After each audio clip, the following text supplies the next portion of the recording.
Stafford on first down. Amendola catching it left side.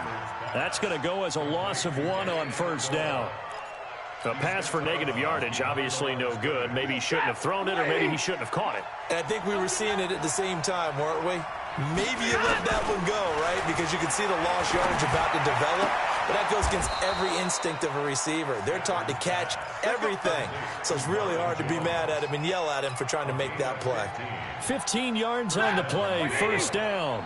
So here's a 1st and 10 at the 38. Out of the gun, Stafford.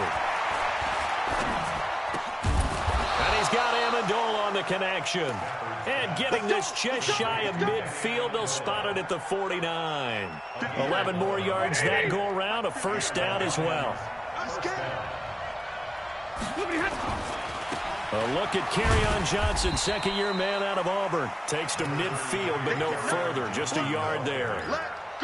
Well, for these two franchises, the Lions and the Cardinals, it all began back on a Sunday in October of 1930 when the Chicago Cardinals visited Portsmouth, Ohio to play a scoreless game against the hometown Portsmouth Spartans in front of 6,500 fans. 4 years later, the Portsmouth Spartans would move to Detroit. But anyways, 90 seasons later, after some rebranding, a couple relocations, one of the oldest rivalries in the NFL still lives on. Stafford going to come up 1st and 10, and he's 4 for 4 now, throwing the ball to start the drive. Now Stafford. And a big loss here as he's taken down. Brooks Reed was able to find his way to the QB. Well, they go play fake. The problem is nobody was faked out. And when no one's faked out, what's the end result? The quarterback gets hit.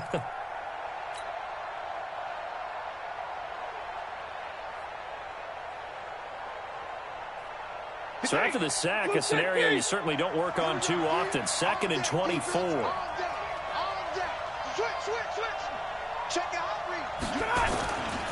Stafford going to give this one off to Johnson. And he's corralled at the 40, but not before picking up 8. That's a really good job right there. Just kept stringing that play out, pushing further and further towards the sideline. Really good fundamentals by that defense. He was trying to put his foot in the ground and turn upfield. He just couldn't. No, they really had a picket fence in front of him. No room to find to get upfield.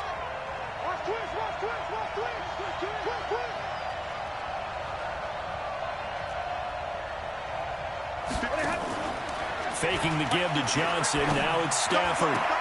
And he'll find Galladay. That's complete. He's going to go out of bounds, but he takes this one down just shy of the 20. The Lions passing game in sync now. They've got another first down. Stafford going to come up 1st and 10. And he's a perfect 5 for 5 here to begin the game.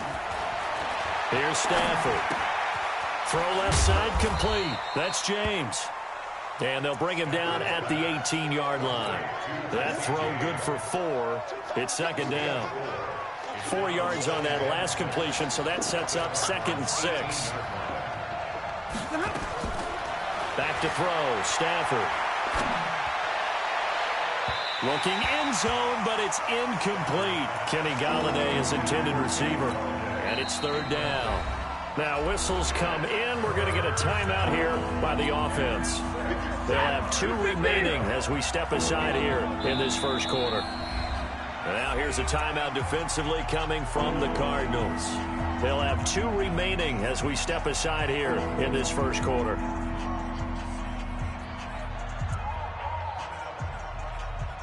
It's been a pretty long opening drive. This will be play number 11 coming up on 3rd down. Double right. 61, matchbox white. Check like 7.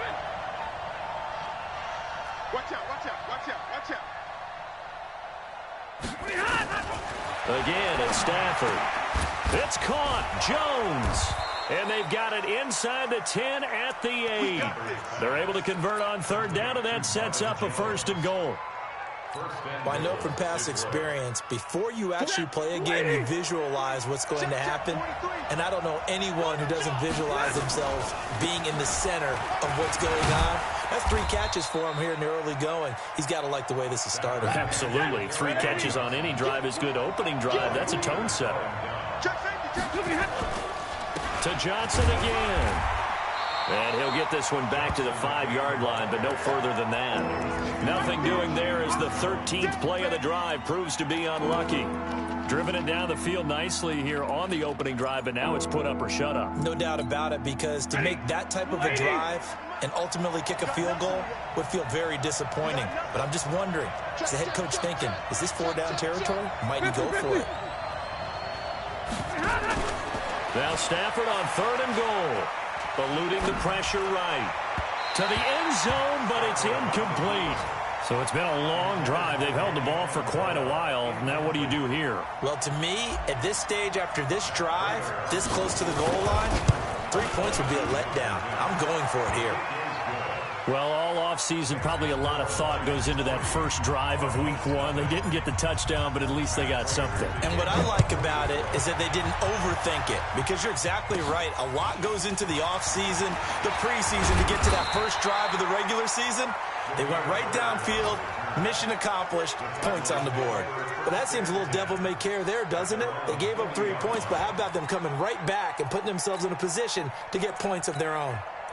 On the NFL scoreboard, an update from up in Seattle. And early on, the driver's seat belongs to the Seahawks.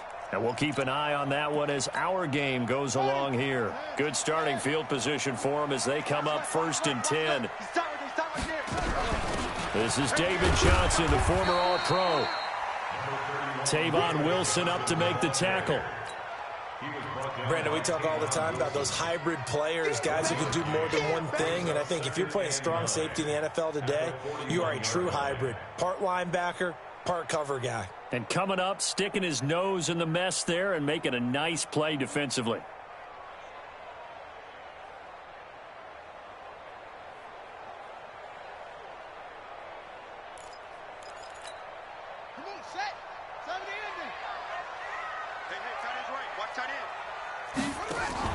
Murray's going to keep this himself on the RPO. Flushed out right. That's Isabella open on the right side. And he'll take this to the other side of midfield before going out of bounds. Justin Pugh, the left guard that time with a flag.